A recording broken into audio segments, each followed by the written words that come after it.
But do you have a real job? Hello, everybody, and welcome back to the podcast. But do you have a real job? We are here today with an artist, and his name is Will Woodrow. And we're going to talk to him today about his art, how he got started, and a bunch of cool stuff. So, Will, how are you doing, man? Thank you for coming on. What's up, man? Thank you. Long time no see. Yeah, definitely. Last time I saw you was in Indiana on a tour. I think that was in like 2018 or 17 or some shit. It was a long time ago. Long ass time ago. Yeah, man. You've been doing a lot of different shit since then, I see, I have been, as you got in the background. Yeah, so I've been doing a lot of this sculpture stuff in the last couple of years. I kind of took a break from music when COVID hit, and just, I think a lot of people did, but really probably going to get back into doing something musically here in the next, couple of months or whatever. But I've been doing a lot of visual art, and maybe over the last year or so, I picked up like a lot of galleries, and I've been doing it full time since maybe last March or something. So it's working out pretty good. Right. So how did you actually get started doing the art? You said, music happened or music quit because of COVID, which a lot of people did. And then how did you get started doing that? Like, how did you come up with the idea that that's what you wanted to do? Well, I've always made art. I mean, I've always made music and I've always made art, and they're kind of one and the same as far as art forms. But I either wanted to make music or I wanted to make art, and there was really kind of no in between. I've worked a lot of jobs just in pursuit of doing what I want to do with my time. And when the music kind of took a shit, I just started doing visual art. Kind of as my, I wouldn't call it a backup, but a secondary to going and playing music. Actually, it's kind of funny what happened was that I was 3D printing, and I started 3D printing masks for people, and then that just kind of went bananas, and I ended up getting some more printers. I got a bunch of donations to keep printing masks for people. They were like reusable. You just change out the filtration and stuff. And this was right when COVID hit, and I think everybody was super scared at the time, and was just, you couldn't get a mask. And so I just started making masks, and then before you know it, I had like a bunch more 3D printers. So I just pretty much started like a 3D print business, and that transferred over into doing like some of the 3D print sculpture stuff that I've been doing, and 3D modeling. So I don't know, it's just kind of a natural transition. I mean, I still do some two-dimensional paintings and stuff like that, but really just enjoy and kind of love the medium of like the 3D print stuff that I'm doing. It's pretty cool, man. Right. And it's cool because a lot of people, I don't want to say this literally, but like everything happens for a reason. Like, I don't want to say that like is literally a thing every day, but you may have wanted to do music and all this stuff, and then COVID happened. You're like, fuck, now I got to fucking quit doing this and do something else because I can't go to do shows in person because that's not a thing.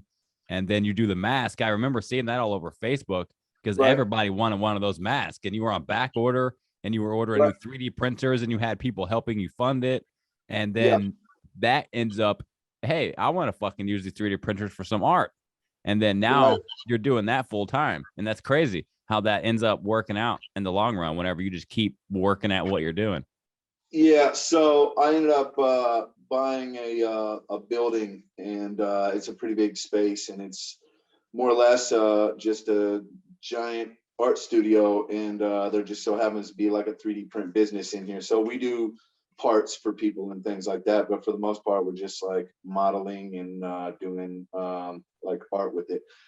What I find really interesting is that there are no rules to art, and so like while I'm using the technology to my benefit, I think that some people are off put by that or scared of the technology, but I just feel like it's just another tool in my toolbox. Right.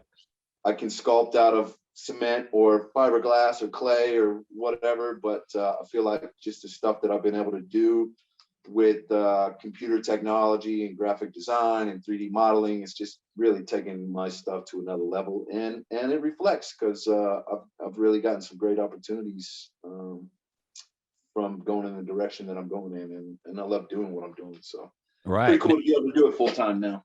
Now, how do you come up with those designs? Because they're pretty unique. They're not like the regular old store-bought designs. These are well thought out, unique designs. Like, how did you come up with them? Did other people maybe give you ideas, or did you just sit down on a design and say, hey, I'm going to make something cool?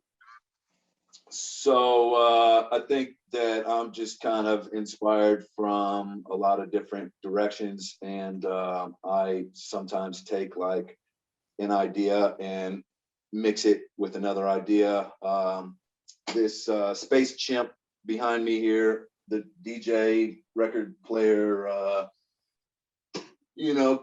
king of the space chimps. He's got like a glass bubblegum bubble, some like holographic lenses in the eyes. I started doing kind of a space theme there for a minute, hence the at the astronaut over here. But I don't know, I kind of just went with a theme and just building off of it.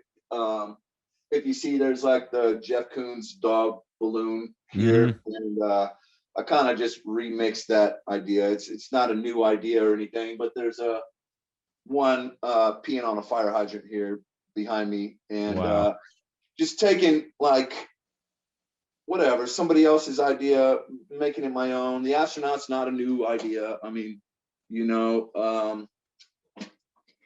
I think just trying to like take something and remix it into a bigger idea. So the astronaut holding the helium balloons is kind of an uplifting message.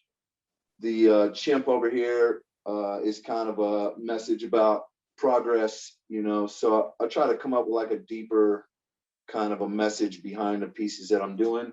Right. Some of it's whimsical, some of it's serious, but I don't know. I think that coming up with a kind of a common theme and kind of branding in a certain direction has been what I've been on for like the last maybe few months anyway. Right. I'm getting ready to do my first show in New York at the end of the month, and that's really exciting for me. Kid from Indianapolis. Yeah, I was going to ask you how that worked. Like, I know you post, like, you do shows in galleries and you put your art there. Like, how does that work? Do they contact you and say, hey, we'd like to showcase your art here? Or do you contact them and set up like a date? So I hooked up with this other artist out of New York who's kind of gotten pretty famous at this point, and he really put me on with some of his people and stuff like that, which has really been life-changing for me. And Guy Stanley Filoch is my dude. He was doing a lot of like, he was buying other people's art during COVID, and I just happened to connect with him, and he liked my stuff. We really hit it off. He put me on with his gallery in Connecticut and one in Chicago, where I met another artist who had a gallery in New York, New Jersey, the Hamptons. I'm trying to do some stuff down in Florida. I'm trying to get out to LA. So it's just like spawned off of a door opening and an opportunity, and then kicking the door open and taking advantage of it, and putting myself in new relationships with people and building off of that. So right, take the opportunity that you have and try to build on it. How do you make, like, how does the money come in from that opportunity? Like, you say they're going to put you in the gallery. Do they buy the piece of art and then just put it in their gallery, or do they commission it or whatever and then sell it there? Different galleries have different methods, but typically like a gallery is like a 50-50 deal. They have contacts that you don't have access to, and they sell your stuff to their connections. And I mean, you set the bar a little bit higher because you're going to be taking a 50% commission off of it, and most of the time that's how it works. But there's other ways of doing you know, just like playing music. I mean, you can work for the door, you can work for a guarantee, you can work for a percentage. I mean, the art business isn't that much different. I mean, there's different options. You can kind of name your own price on stuff, and if it seems ludicrous, then you can drop it down to make your selling point a little different, and you just work with them and you build relationships, and then you know, see what works and what doesn't. I've had stuff in Chicago that wasn't really moving that I took to New York because of the demographic or just a different market, and you just move stuff around and you try to sell it. If I was selling everything that I had sitting in the gallery, I'd be doing pretty good right now financially. But that, you know, it takes a while, and you just keep cranking it out, and the more stuff you put out and the more places you have it in, the better your chances of making money. Right. And that's kind of like the spaghetti old trick. Like you throw spaghetti at the wall to see what sticks, because maybe this design doesn't work here, but maybe it'll work in New York. Like you said, you'll take it over here and you'll promote it here. But how do you find the people? You said you're going to do an art show with all your own pieces. How do you find people that are going to show up to these shows, and what is the purpose of these shows? Just to display the art, or? So I just hooked up with the new local gallery, which is funny because I don't really do much locally, and which is weird. I mean, I guess because you know, you'd think that I would get my foothold here before I branched out, but it really hasn't been that way with the visual art stuff. But I just was contacted by a new gallery recently about doing some stuff here, and sometimes you can do like 1 or 2 or 3 artists in a show, but a lot of times you got several artists in a show, and a show will run for a month or 3 weeks or whatever. And I think just the promotion from the gallery and their contact list is you know, the people that are coming out to these shows. And of course it's a cross promotion kind of a thing. I mean, I take my experience from music and promotions and graphic design and whatever, and I use it to my benefit on social media and in conjunction with the galleries, you know, co-promotion, cross promotion, you know, tag me in this, tag me in that. We share the promotion responsibility, and try to get people out to check out what you're doing. I find it interesting how similar, like, it is from art to music. I mean, visual art to music. The industries are pretty similar in a lot of ways. I mean, art is art, and if you've been on tour and had to make connections and find places to play, and you got to negotiate each deal separately and things like that, it's the same thing with promotion. It's a tireless effort, but you know, potentially can pay off for you. I used to hustle hard and sell my paintings for like $30 a painting and stuff like that, but at this point, like, I have enough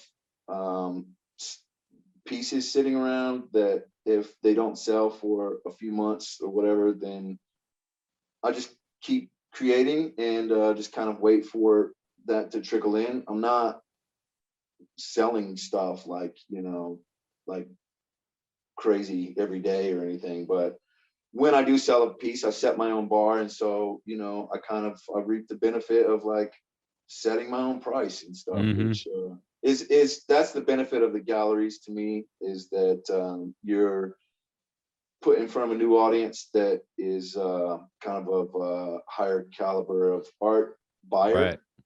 Yeah.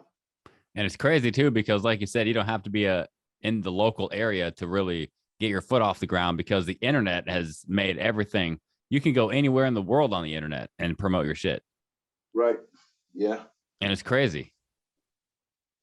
Yeah, I've become more national with my art than I probably ever did with music in a short time. And so I'm just kind of riding that wave. And every time I do a new show or get a new gallery, it just seems like, you know, I met you like years ago, and I haven't really heard from you, but you follow and kept up with my stuff, which is cool. And then just randomly like seeing the stuff that I'm doing, and it just happens to fit into a timeline, and you hit me up. Well, I got a lot of old relationships like that are starting to kind of re-blossom or whatever, because you know, this person's now got a gallery, or they're doing you know, something that works with what I'm doing. And so like every good thing that happens brings about another good thing. So Exactly. doors are kind of opening. That's kind of where I'm at too. Life is just good. One door opens, another door keeps open. And if you just keep opening those doors, the biggest door is going to open, and then boom, you made it. You know, one day you look back, you're like, holy shit, I'm actually doing this. Are you playing music? What are you doing? I'm about to fucking record my first full record next month, in like 2 weeks, actually. Cool, man. You're in Missouri? Yeah, still in Missouri over here doing my thing. But I was curious, really. I know you said those pieces were like, are they all 3D printed? And I'm also wondering, what are they made out of? Because it looks like a really heavy piece, but it also looks not very heavy at all. I don't know, what is that made out of? So, okay, so like I do a lot of mixed medium stuff. There's a lot of like structural engineering stuff involved. So I mean, I'll combine my pieces with like metal or dowel rods or whatever to give it the integrity that it needs. I mean, for instance, yes, this is 3D printed, but it's also got like glass. I've also done like holographic lenses. The pedestals are they're all custom, wired up with lighting, and I do all of that. And then the cases are all custom to size. So like there's just a mixed medium of everything, but that piece itself is mostly plastic and doesn't weigh much, but it's 100% my design.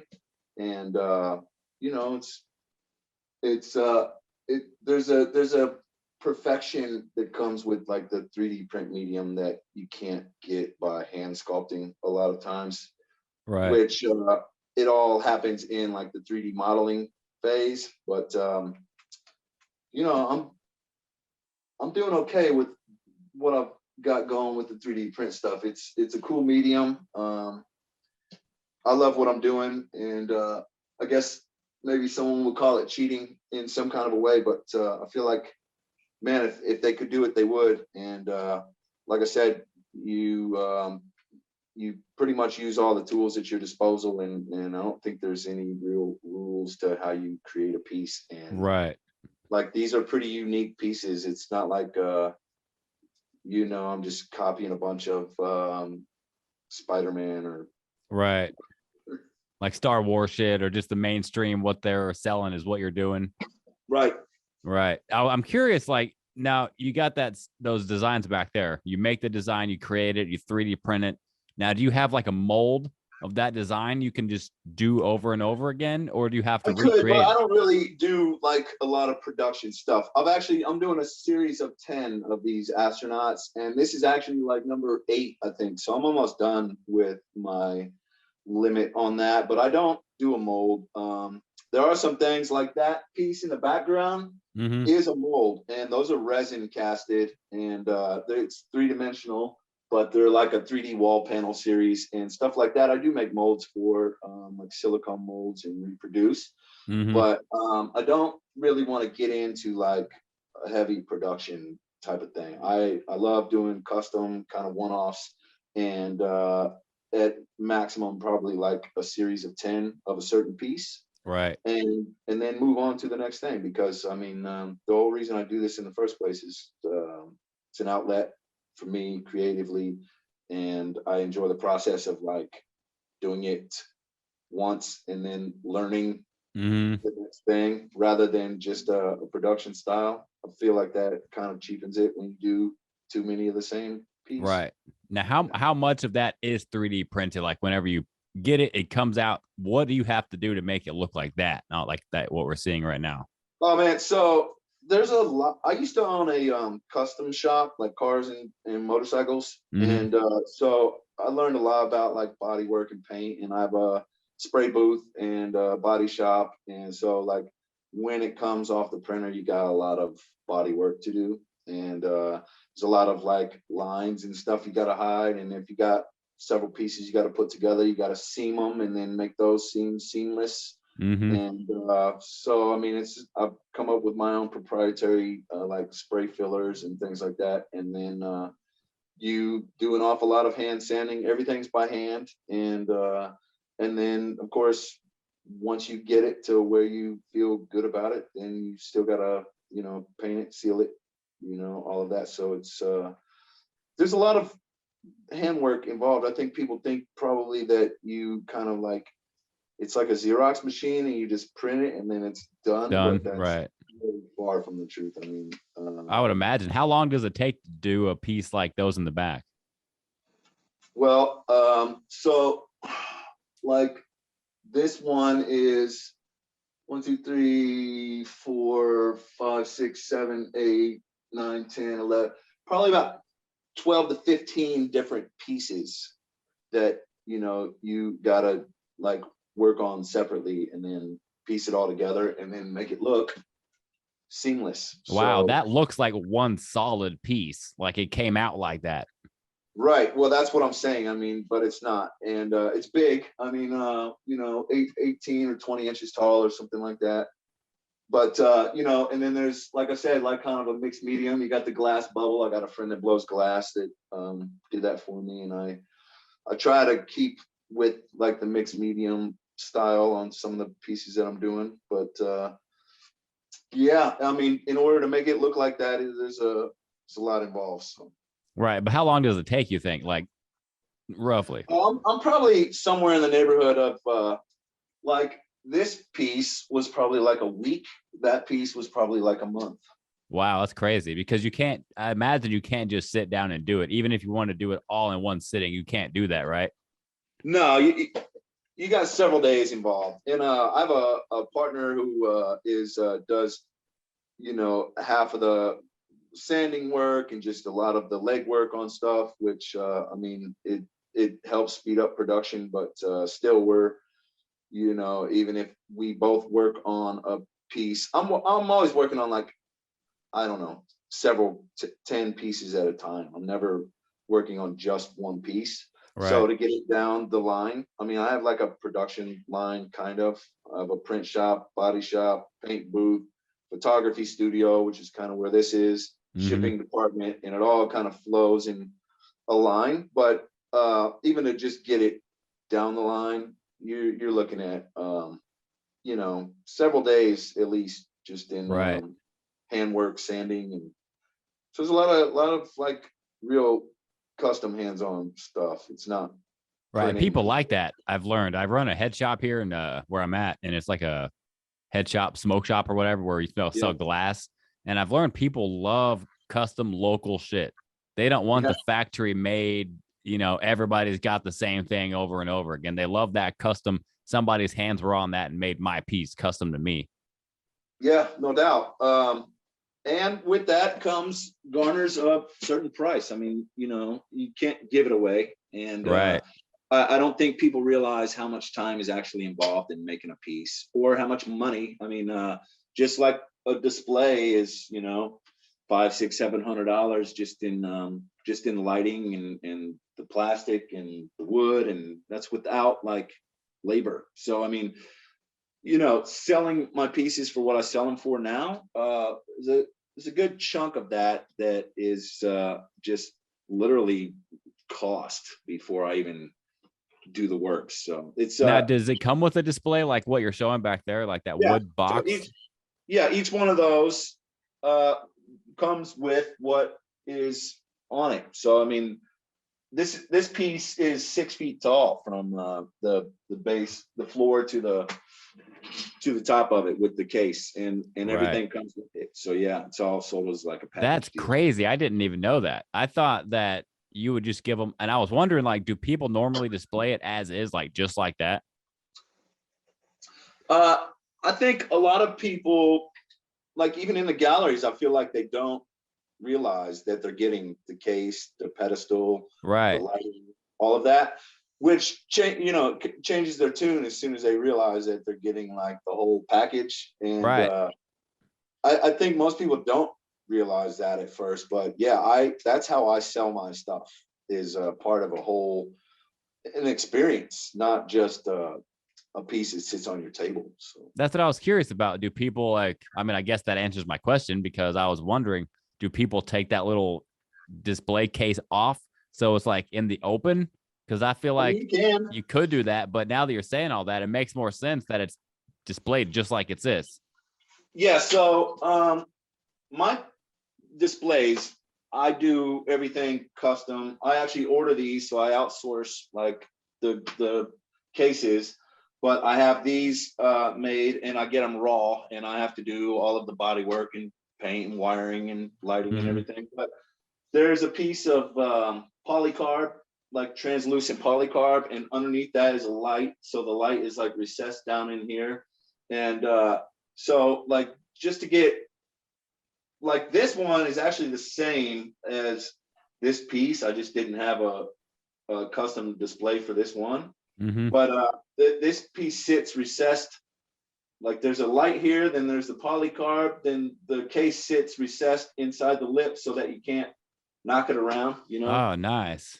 Yeah, so it's pretty cool. But I mean, people that buy art that have like kids or people that want to go up and touch stuff, it just it's for like a nice security. So you can't walk up and just like pop it off. I mean, I guess you can. I mean, I can pick that up and just take it off of there, but right. It's on, like there's a lip there in case somebody bumped it or something. It's not right. just gonna. That's awesome. Yeah.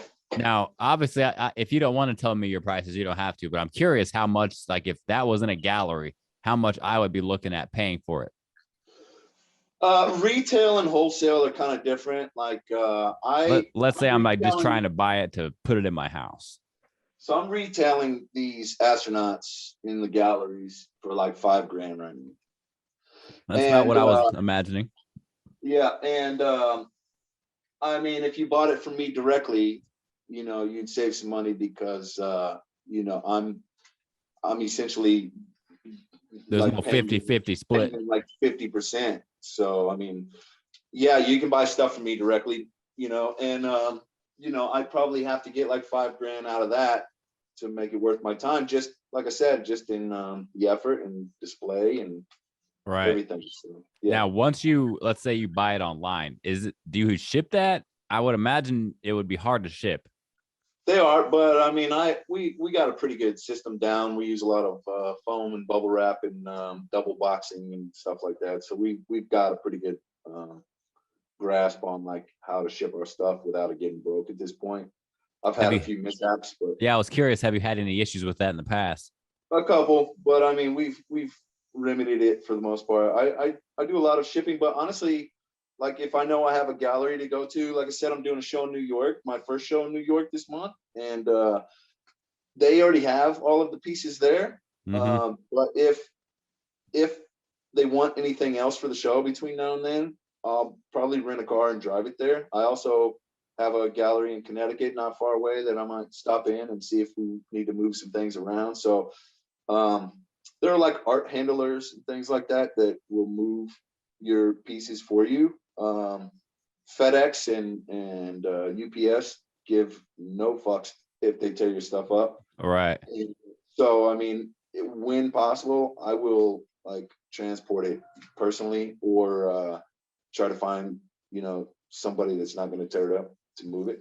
And, right. And then you have like setting it up. So, I mean, an installation on, say, an astronaut is like not just unboxing it, but making sure nothing gets scratched, broken, whatever. So a lot of times I have to go to wherever. I mean, I sold one of these in St. Louis not too long ago, and I had to go there and set it up for her and make sure that everything was on the up and up. And I'd rather make that drive and do it myself than risk it getting damaged you know? Right. I feel that because the cost of it being damaged in the mail is probably more than it would cost you to just drive it there in the first place.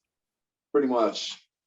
Plus there's a real like personal experience with meeting the client slash meeting the artist, and just I think that's really good for building a bond for like you know, collectors, people that stand behind your work and trust in what you're doing, and then they'll talk about it, and you know, it's good to have that personal relationship with people, Right.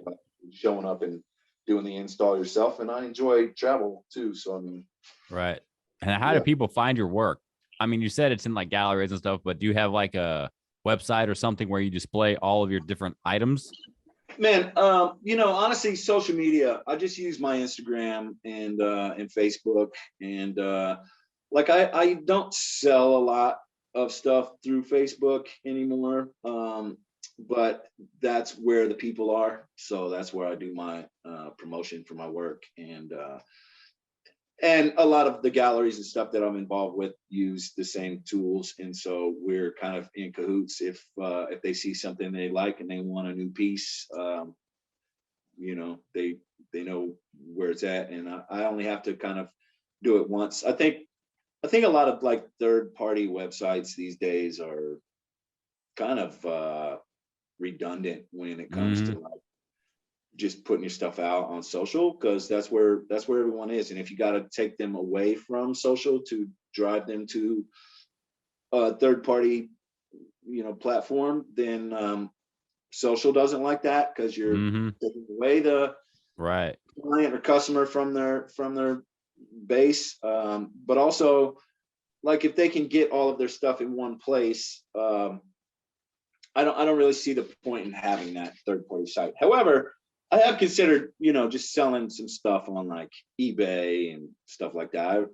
You know, I'm not sure how that's going to work. We haven't really messed with it that much, but right. I feel like the gallery is a good spot for it, though.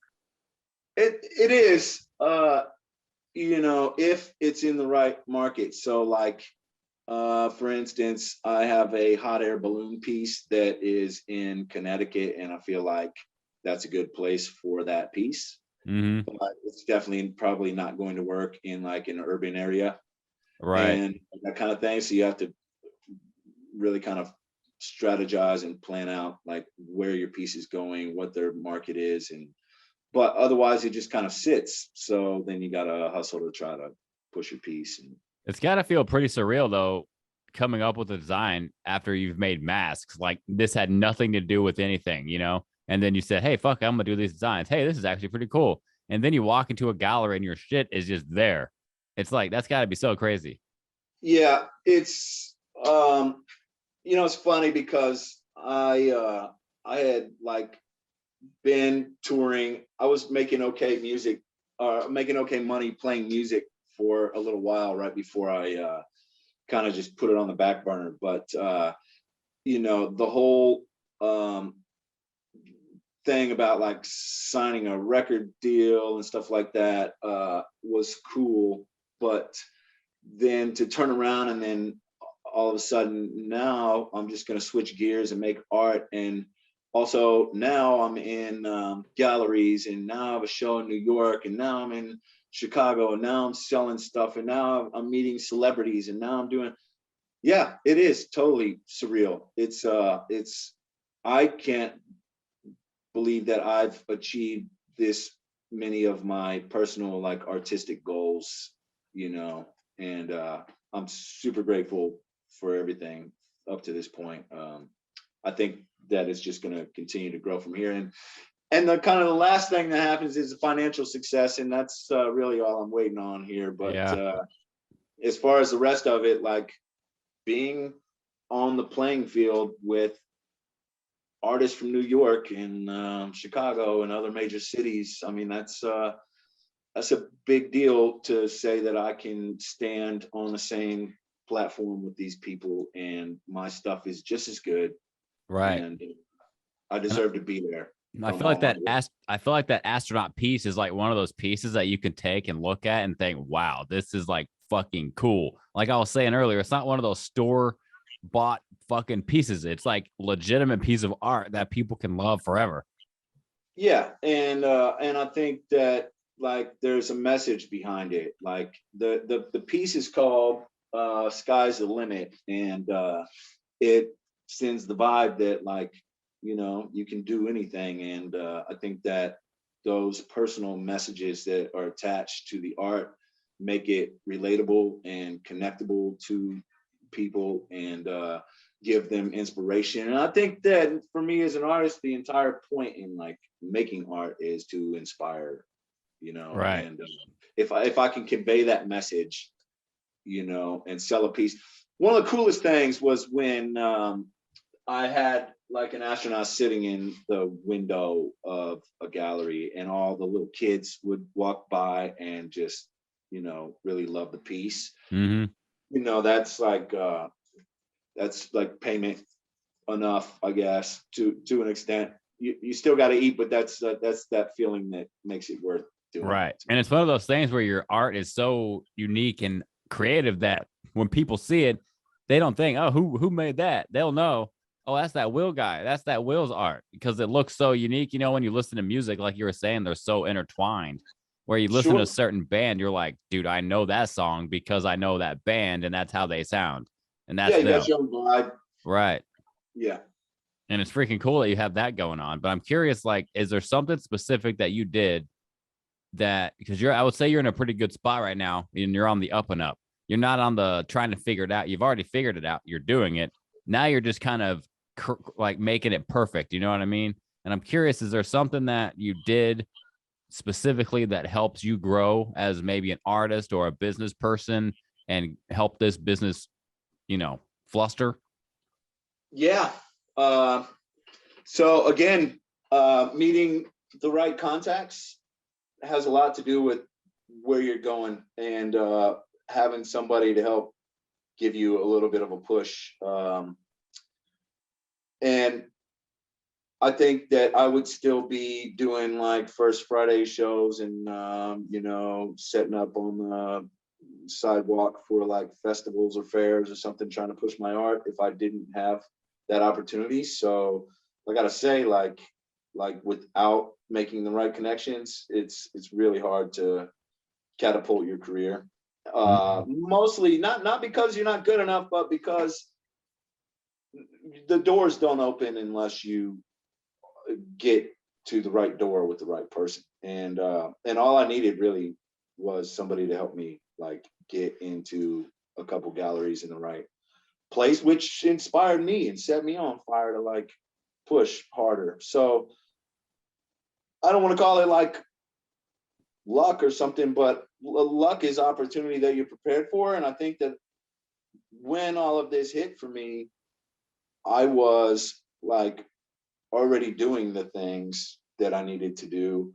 I just needed that little push, and fortunately, I was made the right connections. Yeah, and I say you're doing a freaking fantastic job with that stuff behind you. Are there other pieces that you have available that we can't see right now? Yeah, constantly working on new pieces. Just finished this. This is my second atom bomb that I just finished. But aside from like paintings, I've got 3 or 4. My partner is in there working right now, but I've got 3 or 4 other pieces that are getting ready to come out in the next couple of weeks. And quite frankly, like I'm trying to put out a new piece maybe every couple of weeks, and that's not going to stop. I mean, it's just going to continue to funnel. Creativity breeds more creativity. And I think, like I said, just kind of with the branding thing, I don't know if you saw it, but I did a piece called Happiness, which was like a happy face balloon on like attached to an anchor and a little pair of scissors laying on the base. Mm-hmm. And the message behind it is basically you're anchored to whatever's keeping you from your happiness. So I'm doing like a couple tabletop versions, one with the heart balloon, one with the, don't ask me where the balloon thing came from, but it just seems to be working right now. And it's uplifting. And I'm doing a couple pieces like that. I've also got another like space piece in the works that'll be coming out probably in the next week, I hope. So very cool, man.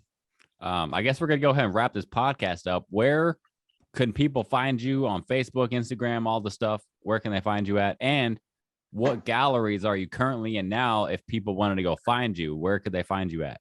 So Instagram at Will Woodrow _, and then Facebook Will.Woodrow, and then I've got my gallery in Yonkers, New York, which is the Warburton Gallery. I've got a gallery in Hinsdale, the Virgil Catherine Gallery. Got one in New York, the RPAC Gallery, or in Connecticut, which is the RPAC Gallery.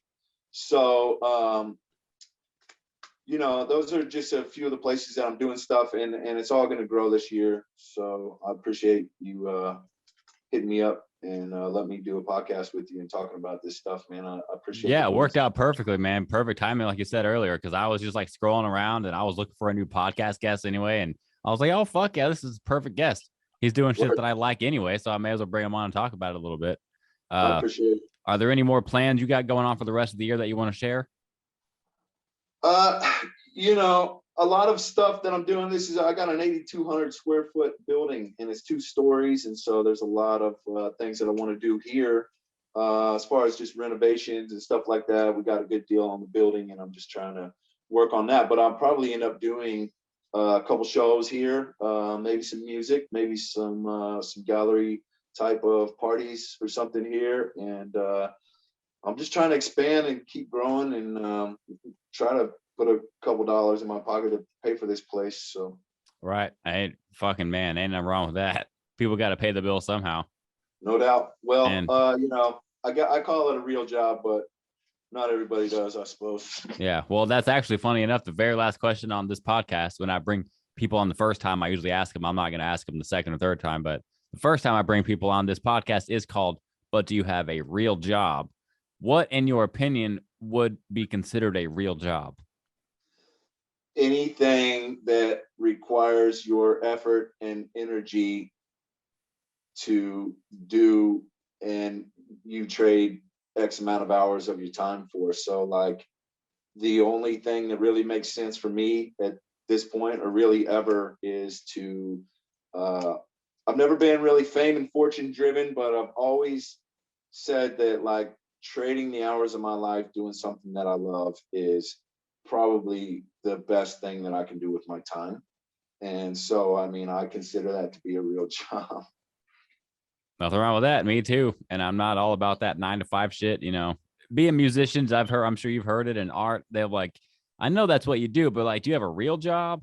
And that shit is so annoying. I'm like, dude, I have a real job. I've had 3 back surgeries now, doing construction and just different jobs in pursuit of doing what I love with my time. And as long as people are like buying my work, I consider that validated as real. I mean, right. I feel like a lot of people just think, oh, if you don't go to the man, get a paycheck every 2 weeks, then you don't have a job. And I think a lot of that too is also kind of going away with the internet and TikTok and all this shit that's going on. Like, I feel like most people just kind of don't like that 9 to 5 shit. And with COVID too, people are like, wait a minute, I'm getting paid how much to do what? Like, fuck this shit. I don't have to do this anymore. I can go work online. I can go do a job that I actually care about.